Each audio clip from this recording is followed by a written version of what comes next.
Casi cada ateo que conozco no entiende a qué llamamos Dios. Y lo que un ateo niega, yo también lo negaría. Muchos ateos niegan que haya un ser supremo, ya sea parte del mundo o algo por encima de este. Yo también lo negaría. O Dios es un lejano objeto que tal vez inició el mundo y luego se retiró, también lo negaría y estaría de acuerdo con los ateos. La mayoría de los ateos ven a Dios como competencia con nosotros. Parece que si Dios tiene gloria, nos toca menos gloria. Si Dios está a cargo, yo no estoy a cargo. Pero es justo lo que Tomás de Aquino dijo. Es que Dios no es nuestra competencia. Si Dios fundamenta nuestro ser, entre más gloria demos a Dios, nos elevamos más. Yo diría que estoy de acuerdo con la mayoría de los ateos. Tienen razón en negar este falso Dios, pero al verdadero Dios, creo que también ellos lo anhelan.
El misterio de Dios.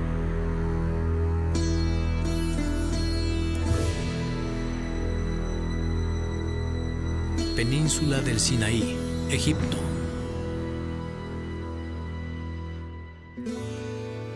Después de muchos años exiliado de la corte de Egipto, donde había sido criado, un hebreo llamado Moisés se encontraba a los pies del monte Sinaí, atendiendo el ganado de su suegro Jetro. Notó algo muy raro, un arbusto en llamas que no se consumía. Decidió acercarse un poco a ver. Al hacerlo oyó una voz. Moisés, no te acerques. Quítate las sandalias ya que estás en Tierra Santa. Luego la voz se identificó. Yo soy el Dios de tus padres, el Dios de Abraham, Isaac y Jacob. Esta deidad le dio a Moisés la misión de liberar a su pueblo esclavizado en Egipto. Cuando Moisés le preguntó su nombre a este poder divino que le hablaba, escuchó: Ayeh, Asher, Ayeh. Yo soy el que soy. Moisés se preguntaba algo bastante razonable. Se preguntaba cuál de los muchos dioses era. Sabía que había dioses de uno y otro lugar, dioses de la montaña y el río, dioses de un pueblo u otro. La respuesta que recibe es revolucionaria, ya que este Dios sugería que no era un Dios entre muchos, no un ser delimitado o definido. Su nombre simplemente era ser, aquel que es.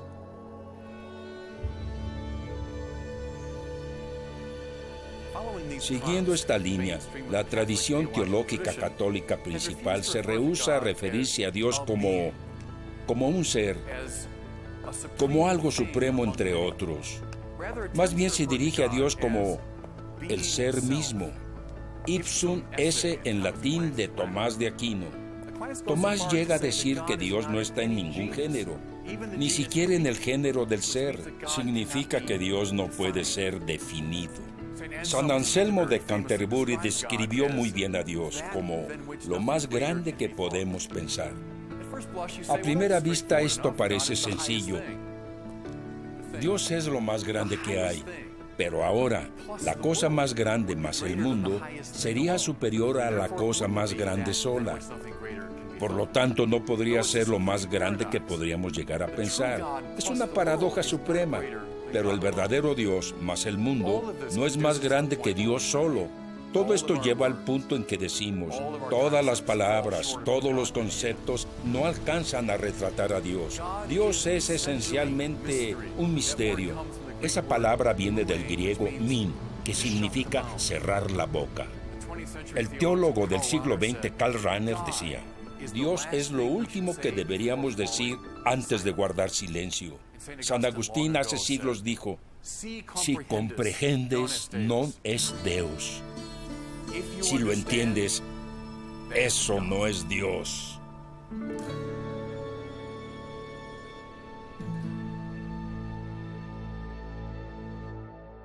Las cosas que entendemos clara y fácilmente son las que nos rodean, cosas en el mundo. Ahí estás tú y no estás allá. Ese eres tú y no eres otra persona. Y por comparación y contraste entiendo las cosas del mundo. Ah, si yo dijera, yo estoy en el lugar, ahí estás tú, ahí está Dios, y aquí estoy yo, y ahí está el pilar, pues no. Dios no es eso, una de las cosas del mundo. Dios no es lo más grande que hay. Estás tú y yo y otras cosas, y Dios es lo más grande que hay. Dios no es lo más grande. Dios es. Todo vuelve a Moisés. ¿Cómo te llamas? Cuando te preguntan, ¿qué les dices? ¿Cómo te llamas? Es una pregunta de sentido común. ¿Quién eres? ¿Cómo te defino? Y Dios dice, yo soy el que soy. ¿Qué le dice a Moisés? En verdad, nada. Es una forma de decir, no preguntes estupideces. No me preguntes eso a mí, porque si yo sé tu nombre, pues te llamo y me respondes. Hasta ese grado te controlo. Puedo buscarte en el directorio, puedo buscarte en Internet. Puedo saber mucho de ti si sé tu nombre. Así que Dios, ¿cuál es tu nombre? Yo soy el que soy. No tienes control sobre mí. El lenguaje teológico está al servicio de la vida espiritual. Debe cambiarte espiritualmente en tu relación con Dios. Dios es aquel a quien no puedo controlar. Argumentos para la existencia de Dios.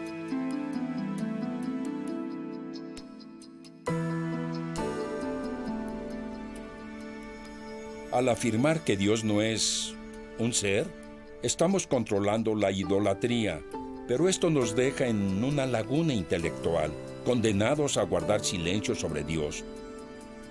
Si Dios no puede ser definido, ¿cómo explicar la cantidad de libros y argumentos teológicos? El propio Tomás de Aquino, que dijo que Dios no podía ser incluido en ningún género, también escribió miles de palabras sobre Dios.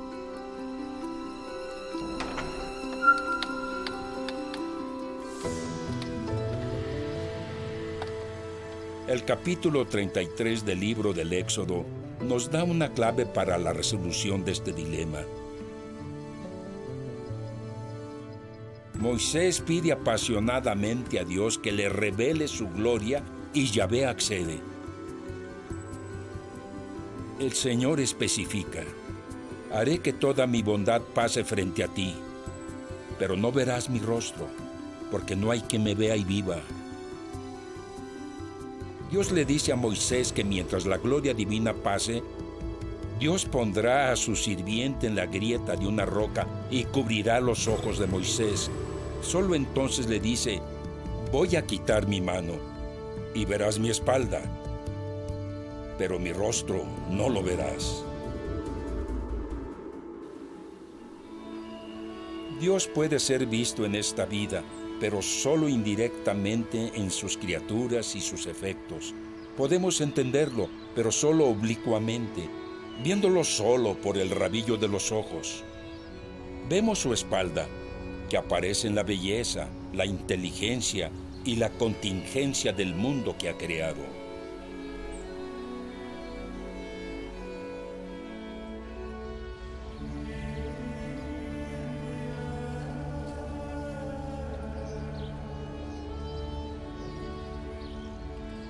La primera vez que vi los argumentos para la existencia de Dios de Tomás de Aquino tenía 14 años y la experiencia me cambió la vida. Me dio un sentido de la realidad de Dios que jamás he perdido. Tomás formuló esos 5 argumentos para la existencia de Dios estando aquí, en el convento dominicano de Santa Sabina de Roma. Dicen que Tomás caminaba velozmente por este claustro cuando estaba pensando. Nos dio 5 argumentos, yo solo presentaré uno, el que creo más fundamental y más básico. Se llama el argumento de la contingencia.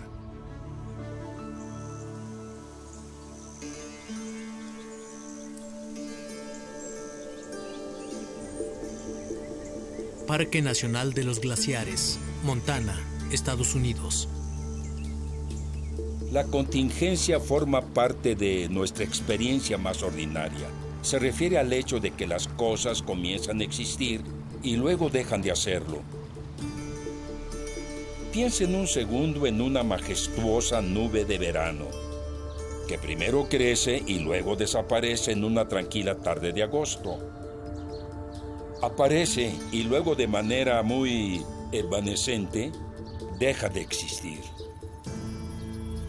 Ahora piensen en todas las plantas y flores que han crecido y luego se marchitan. Piensen en todos los humanos que han ido y venido. El Salmo 90 dice: Señor, enséñanos a recordar lo breve de nuestras vidas, que somos como la hierba que crece en la mañana y para la tarde se marchita y muere. El Salmo dice también: nuestras vidas terminan en un suspiro. Aún esas cosas que parecen tan permanentes como las rocallosas. Si tuviéramos una elipsis de tiempo de muchos siglos y milenios y filmáramos el nacimiento de las rocallosas y su vida por un largo periodo de tiempo, y luego su erosión y después aumentáramos la velocidad de la película, las rocas serían para el mundo como una efímera nube de verano. Ese es el primer punto de la prueba de Tomás. Las cosas surgen y luego dejan de existir. Esto significa algo. Significa que no tienen en sí mismas la razón de su existencia. Tenemos que explicarlas apelando a una causa extrínseca. Ahora, volviendo a la nube de verano, ¿qué es lo que la causa? Mencionas la humedad en el aire, mencionas el viento, mencionas la atmósfera. Y eso es válido hasta cierto punto. Pero como te diría cualquier meteorólogo, esas cosas también son contingentes. Aparecen y se van. También aparecen y desaparecen. Así que das un paso más y dices, las causan las presiones que son generadas por el movimiento del planeta. Pero el planeta por sí mismo es contingente. Los científicos nos dicen que empezó a existir hace 4,000 millones de años y algún día también dejará de hacerlo. Los planetas son causados por eventos dentro del sistema solar, dentro de la galaxia, pero estos también cambian existiendo y dejando de existir. Son causados por las grandes estructuras del universo. La ciencia dice que el universo comenzó a existir hace 13,000 millones de años con el Big Bang. Este es el punto. Aún no hemos explicado la existencia de esa nube. Tomás concluye, si vamos a evitar una regresión infinita que finalmente no explica nada, al final debemos llegar a una realidad que sí existe por sí misma. Finalmente, llegamos a un ser necesario cuya naturaleza misma es el ser. Esto, nos dice, es a lo que la gente se refiere por Dios. Luego hace la conexión. Mantengan eso en mente y luego recuerden la respuesta que le dio a Moisés cuando le preguntó: si me preguntan tu nombre, ¿qué les diré? Y el Señor le responde: yo soy el que soy. No un ser entre muchos, no una realidad contingente entre muchas. Pero Dios dice, según la lectura de Tomás, yo soy aquel cuya naturaleza misma es la de ser. Esto es a lo que los cristianos se refieren por Dios.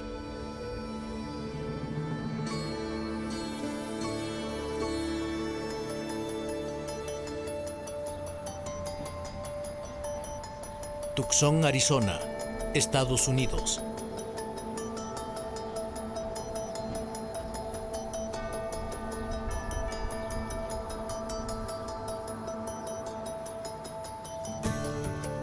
Observatorio del Vaticano.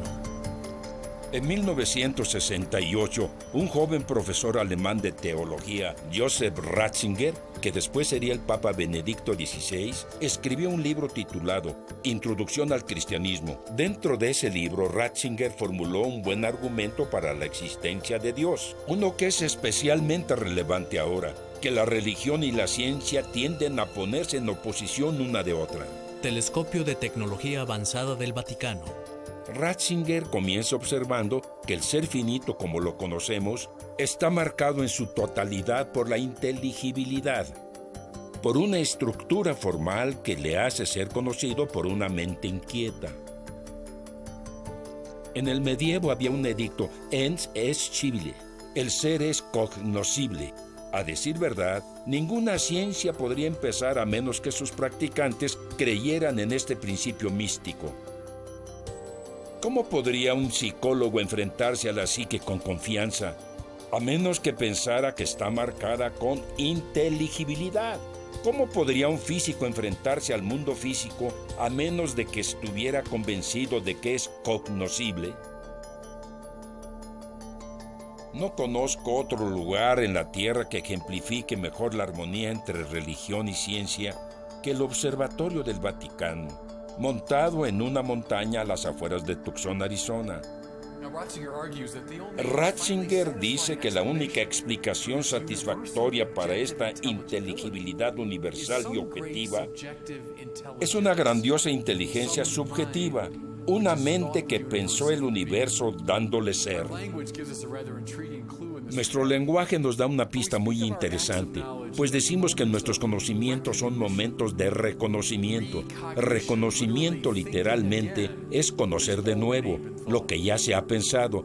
Ratzinger cita a Einstein para apoyar esta proposición. Einstein dice, en las leyes de la naturaleza se revela una mente tan superior que en comparación nuestras mentes son algo sin valor. En el prólogo a su Evangelio, San Juan dice, en el principio era el verbo. En griego se dice logos, que podría ser traducido como razón. Y luego especifica que a través de esta razón, todo empezó a existir. Está sugiriendo que el universo no está puesto al azar, sino inteligentemente. Su existencia fue ordenada por una gran mente creativa. El argumento que ofrece Joseph Ratzinger es una especificación de esta gran revelación.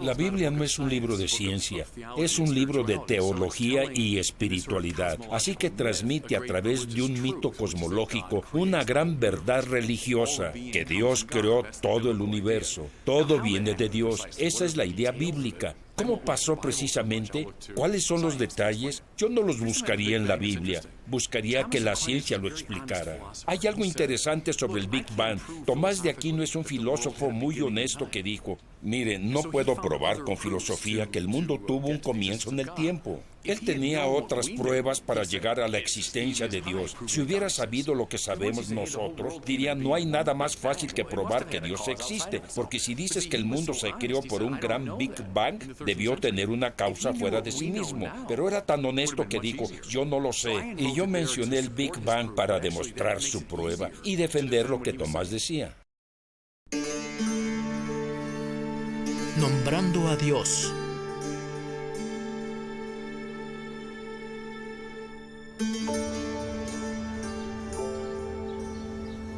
Si consultamos la historia de Adán y Eva, se nos revela una de las dinámicas espirituales más fundamentales, la tendencia del pecador de querer llegar a Dios o huir de Él.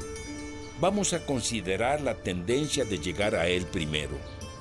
El árbol del conocimiento del bien y del mal, en el lenguaje simbólico del Génesis, se refiere a la prerrogativa única de Dios, ya que Dios en sí mismo es la base de lo moral. Por lo tanto, cuando Adán y Eva toman el fruto del árbol, tratan simbólicamente de lograr dominar a Dios, controlarlo y manipularlo.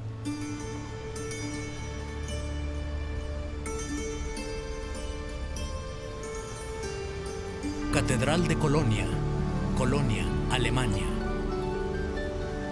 Dios es infinito, sin límites, inmenso. Significa que no puede ser medido por nuestras categorías ordinarias. Decimos que Dios es eterno. Esto significa que está fuera del tiempo. Decimos que es inmaterial, inmutable. Significa que no es como lo material inmutable que vemos. ¿Qué es Dios? La verdad no lo sabemos. Tomás de Aquino dijo, en esta vida no sabemos qué es Dios, sabemos lo que no es. Los términos que he usado señalan la trascendencia divina, la otredad de Dios. Son maneras de decirnos a todos, no quieran dominarlo. La gran catedral de Colonia detrás de mí, con su gran inmensidad y todas las líneas lanzadas hacia arriba, todo el edificio habla de la trascendencia de Dios, su radical otredad.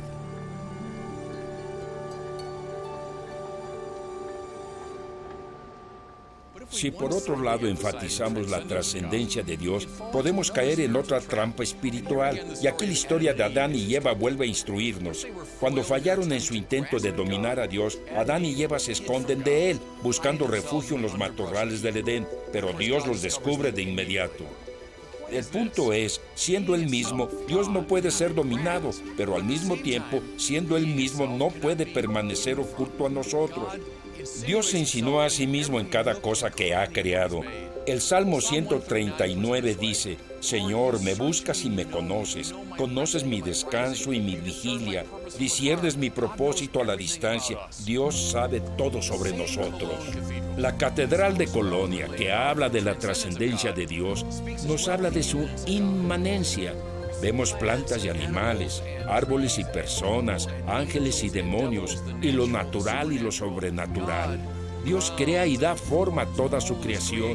Dios es inmanente al mundo. Por lo tanto, el mismo Dios que no puede ser capturado en su trascendencia, en su inmanencia, no puede permanecernos oculto. Así, la tradición teológica usa otras palabras para designar esta cualidad inevitable de Dios.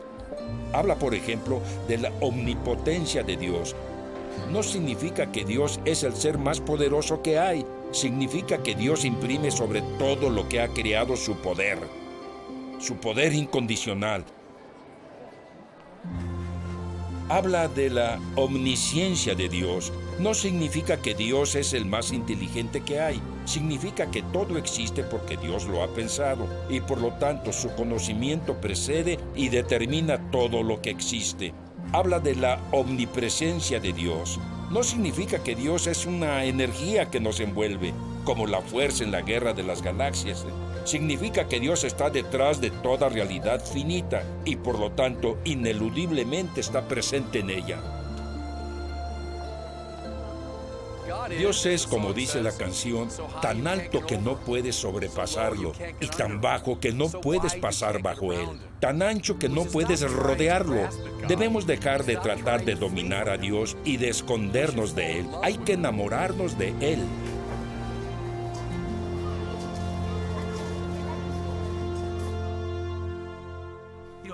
No importa qué tan bueno es el universo, que sí es maravilloso, pero se termina.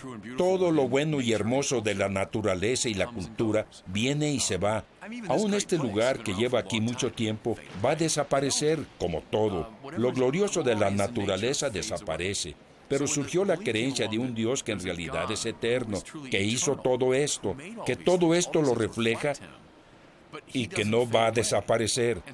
Así que San Agustín decía, solo en Dios mi alma descansa, porque nuestras almas buscan esa seguridad eterna y esa satisfacción eterna, y no la tendrán en nada terrenal.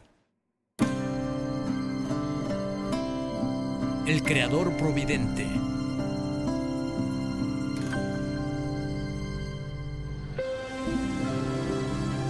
Catedral de Santa María de Toledo, Toledo, España.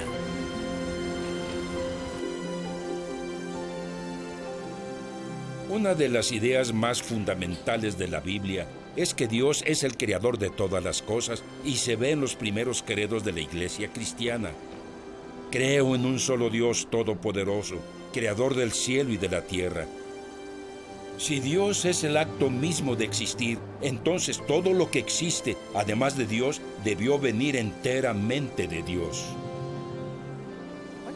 Quiero contrastar esta visión con lo que vemos en las antiguas filosofías y mitologías. Ahí vemos a su Dios o dioses dando forma a una materia preexistente, o imponiendo su voluntad con violencia a una fuerza rival.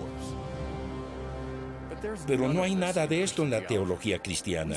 Decimos que Dios crea el mundo ex nihilo, de la nada. Significa que Dios no impone su voluntad sobre un poder rival, no pelea con un enemigo y lo somete, sino que, con un generoso y no violento acto de amor, Dios da origen a todas las cosas.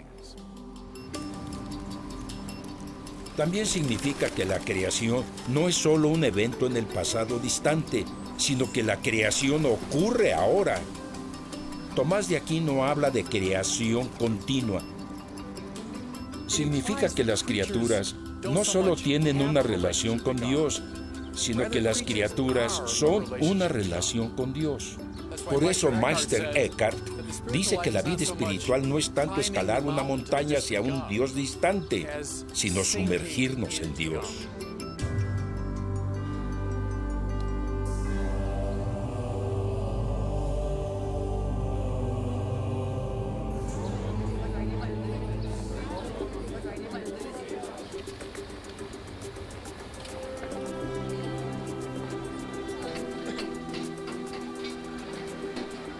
La doctrina de la creación también implica la interconexión de todas las cosas. Cuando encuentro mi centro más profundo, el lugar en mí donde aquí y ahora soy un ser creado por Dios, también por necesidad he encontrado el centro mismo de todo lo demás y todo lo que hay en el cosmos. Cualquier otro ser humano es mi hermano ontológico. De hecho, a la luz de la doctrina de la creación, puedo hablar, junto con San Francisco de Asís, del hermano Sol y la hermana Luna. Ahora este Dios que continuamente crea el universo, que está presente en todas las cosas de la manera más íntima, debe ser descrito como providente. Dios no es una fuerza deísta distante que le dio cuerda a la maquinaria del universo y se retiró. No, Dios, en el lenguaje del libro de la sabiduría, alcanza de lado a lado con su poder y ordena todo dulcemente. Dios empuja, estira, dibujando su universo de acuerdo con sus propósitos, de igual manera que un artista da forma a un material de acuerdo con su diseño. Esto ayuda a explicar por qué el mundo tiene cierta cualidad de inacabado. El universo es como el estudio de un artista. La creación a partir de la nada es no violenta. Dios no está manipulando algo, no domina nada. Crea todo de la nada. La Biblia lo muestra como un generoso acto de habla. Hágase la luz, y se hizo la luz. Hace caso a la idea de la no violencia, del carácter no intervencionista de la creación, y ve que hay matices en todo lugar. ¿Cómo provee Dios para el mundo? ¿Cómo Dios dirige y gobierna el mundo? Y no con intervenciones ni manipulación agresiva de las cosas, sino dulcemente. Como la Biblia dice, Dios ordena las cosas dulce, indirectamente y sin violencia. Ahora unan eso con la enseñanza de Jesús sobre la no violencia. Esto parecería solo darse en un mundo de fantasía, donde viviríamos pacíficamente. Lo que dice es que vivas tu vida en el nivel más profundo de la realidad. En este nivel está la no violencia. Siempre hay paz ahí, en la doctrina de la providencia y la enseñanza moral de Jesús. El problema del mal.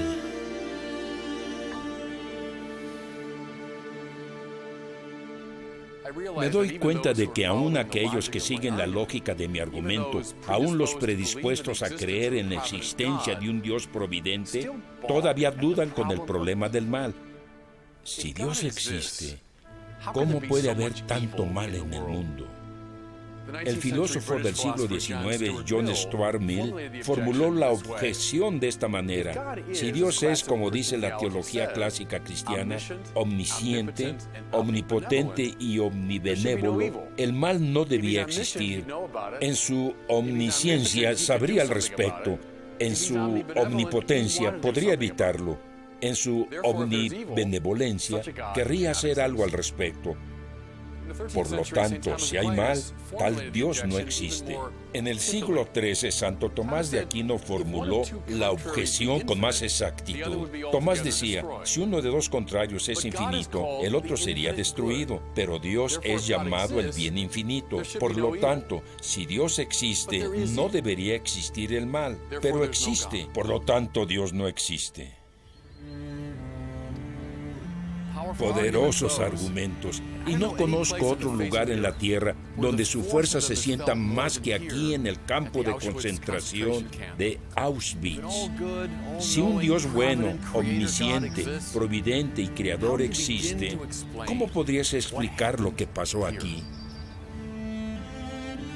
Campo de concentración de Auschwitz, Polonia. Es la pregunta teológica más dura, confusa y desconcertante que hay. Cualquier respuesta que demos tiene que ser inadecuada, pero al menos podemos voltear a la dirección de su respuesta. La primera observación que haría sería esta: en estricto sentido, el mal no existe, porque siempre es una falta, una privación de lo que debería haber ahí, como una caries en un diente o un cáncer invadiendo un órgano. Por lo tanto, no habría que decir que Dios creó el mal. Y no hay que pensar en el mal como una fuerza positiva opuesta a Dios. Pero esto solo pospone la pregunta: ¿por qué Dios permite el mal en su creación? La respuesta clásica, articulada por San Agustín, Aquino y un ejército de sus seguidores, es que Dios permite el mal para poder traer un bien mayor. Todos experimentamos esto a veces: una gran calamidad, una enfermedad, una falla, la pérdida de un ser querido. Terminó al final como un bien, que no habría llegado de otra forma. A veces sentimos que el crecimiento duele, pero en presencia del mal, verdaderamente profundo del tipo que sentimos aquí, ¿no parece una explicación un poco condescendiente? La Biblia entiende eso. Miren el libro de Job. De un solo golpe, Job pierde todo y a todos los que quiere. Pierde riqueza, trabajo, familia, salud. Por 7 días se sienta en un profundo luto sobre las cenizas. Llegan 3 amigos que se sientan en silencio con él. Al fin los amigos hablan y articulan lo que muchos consideraríamos un argumento de sentido común. Job, debiste hacer algo para ofender a Dios. Esto, Job, debe ser el resultado de tu pecado. Pero Job se sabe justo y protesta. Finalmente despide a sus amigos y luego, en una de las escenas más dramáticas de la Biblia, llama a Dios al banquillo, retándolo a explicar por qué le permite sufrir así. Aquí Job habla por todos los que han sufrido sin merecerlo.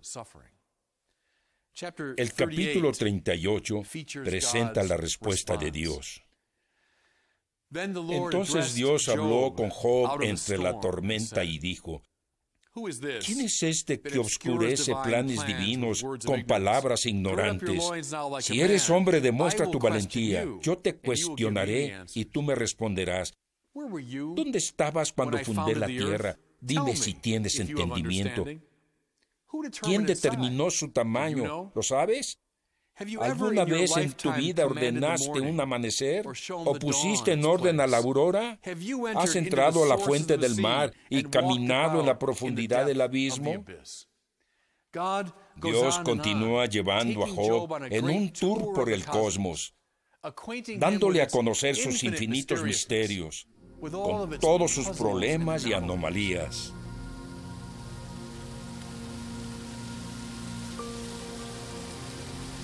La implicación es que Dios es un artista y que su lienzo es todo el espacio y todo el tiempo.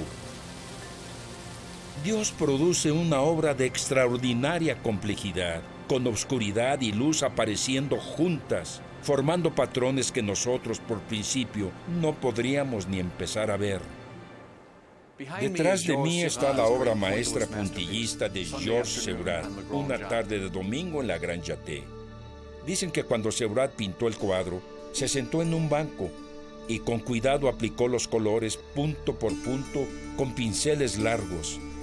Si miran el cuadro con su nariz pegada contra él, solo verán una serie de manchones, pero con un paso atrás comienzas a ver cómo los puntos se van formando en patrones. Luego, si das un paso más atrás, cómo los patrones se organizan en figuras y grupos. Si se paran en el fondo del cuarto y ven el cuadro completo, se ve cómo todos los puntos de color, toda la luz y obscuridad se han colocado formando una impresionante composición armoniosa y ordenada. Dios es un artista. Pero ¿qué vemos de la creación de Dios al ver nuestro mínimo espacio y tiempo? Solo unos manchones, tal vez la sugerencia de un patrón. Solo cuando revisamos la creación desde el punto de vista de Dios mismo, podemos ver cómo todos los puntos de la naturaleza, toda la oscuridad y la luz se han ordenado en un gran diseño.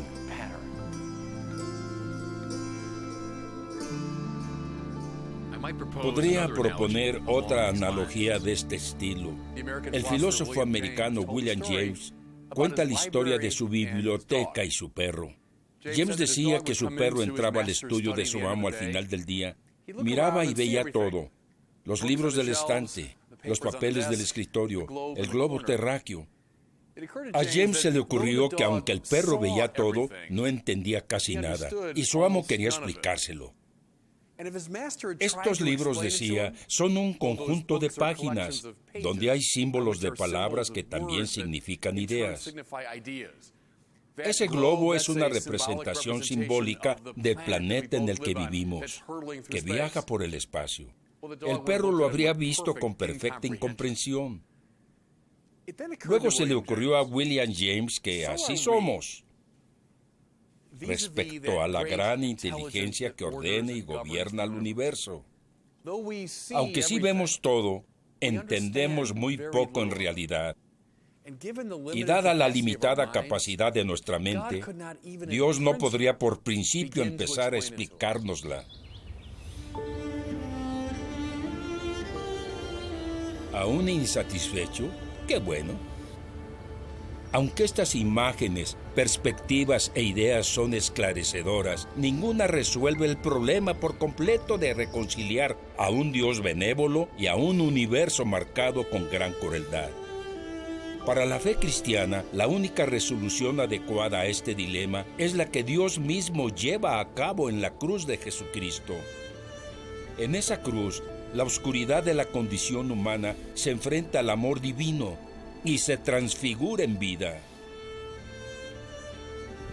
En esa cruz, Dios llegó a los límites del abandono por Dios y convirtió a la muerte misma en un lugar de esperanza.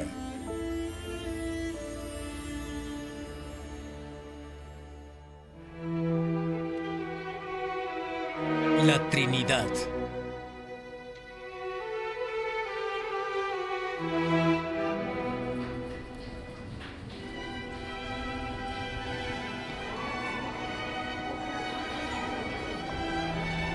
Catedral de Babel, Cracovia, Polonia.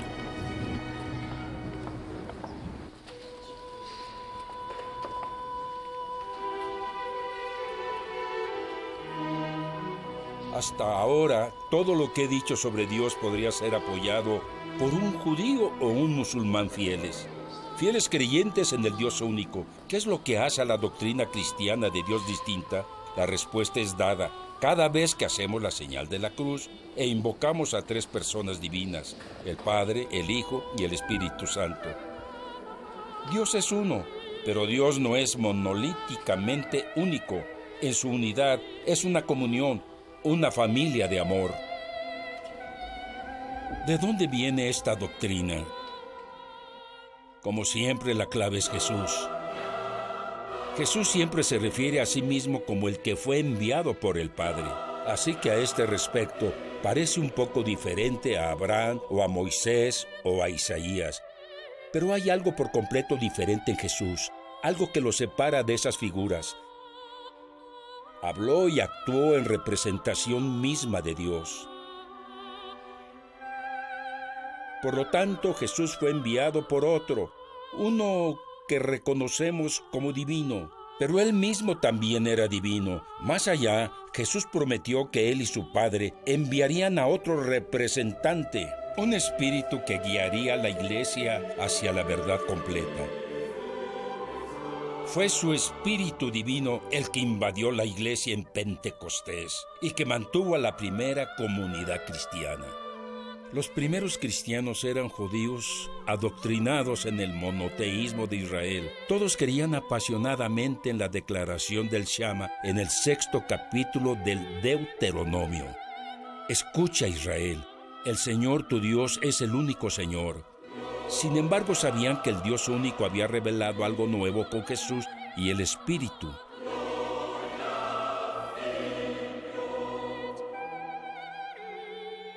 Ninguno de los pioneros de la fe resumió esta novedad de mejor manera que San Juan, quien en su primera carta dice simplemente: Dios es amor. No defendía la propuesta de que Dios tiene amor, o que el amor es uno de los atributos de Dios. Decía que el amor es la esencia misma de Dios. Y esto significa que Dios debe tener en sí mismo la imagen de amante, el Padre; de amado, el Hijo; y un amor compartido, el Espíritu Santo. Lo que la Biblia heredó a la gran tradición, por lo tanto, fue una tensión, un dilema. ¿Cómo reconciliar el Shama con la declaración de que Dios es amor? Le llevó varios siglos a algunas de las mentes más grandes de la historia de la Iglesia entender esa relación. Por el año 400, uno de los genios más grandes que existieron, San Agustín de Hipona, escribió un gran texto llamado De Trinitate, sobre la Trinidad. En el 9º libro de ese tratado, Agustín propone una fascinante analogía sobre la Trinidad. Sabía por el libro del Génesis que los humanos hemos sido creados únicos, a imagen y semejanza de Dios. Lo que nos distingue es el intelecto, por lo que Agustín quería buscar dentro de la dinámica misma de la mente un reflejo de la Trinidad. Mens notitie sue, amor sue. Mente, autoconocimiento, amor a uno mismo. La mente no se divide en tres, pero la mente subsiste en tres modalidades o relaciones. Así que el Padre es la mens de Dios, la base principal de la mente divina. El Hijo es la notitia sue de Dios, la autoposesión del Padre. Y el Espíritu es el amor sue de Dios, el amor respirado entre el Padre y el Hijo. Esto significa que Dios es uno, pero Dios subsiste en un juego de relaciones, un dar y recibir, una inhalación y una exhalación.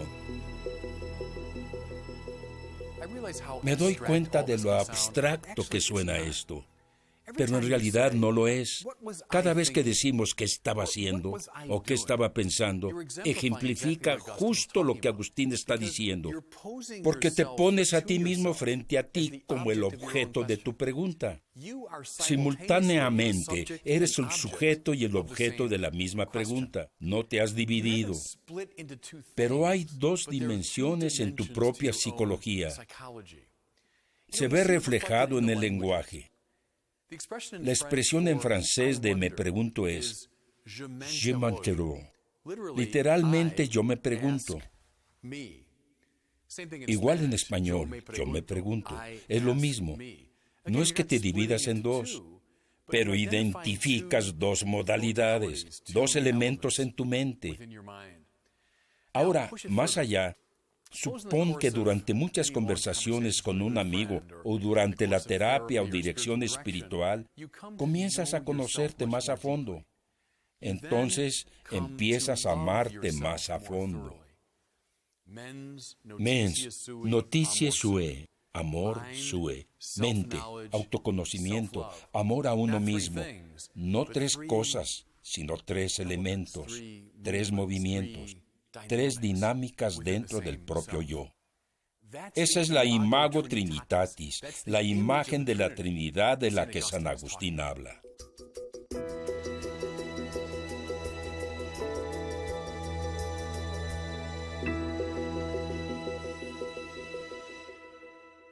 En la liturgia usamos incienso.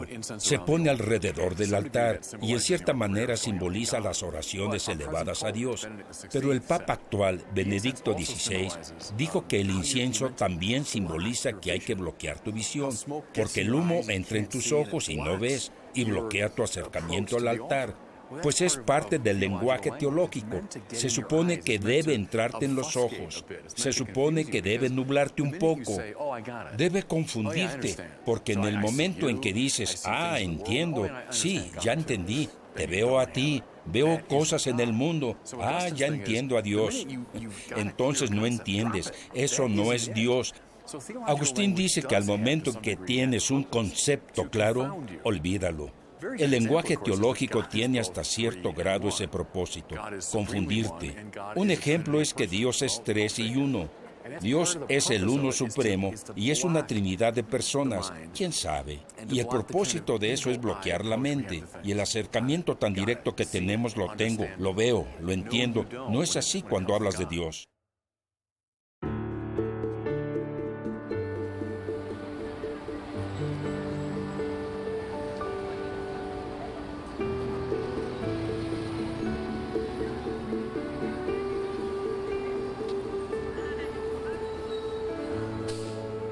Preguntamos sobre muchas cosas,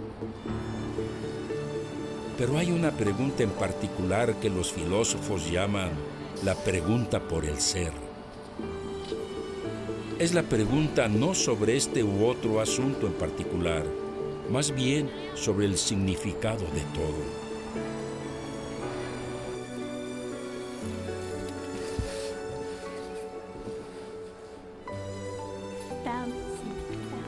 ¿De qué se trata todo? La respuesta cristiana es el amor.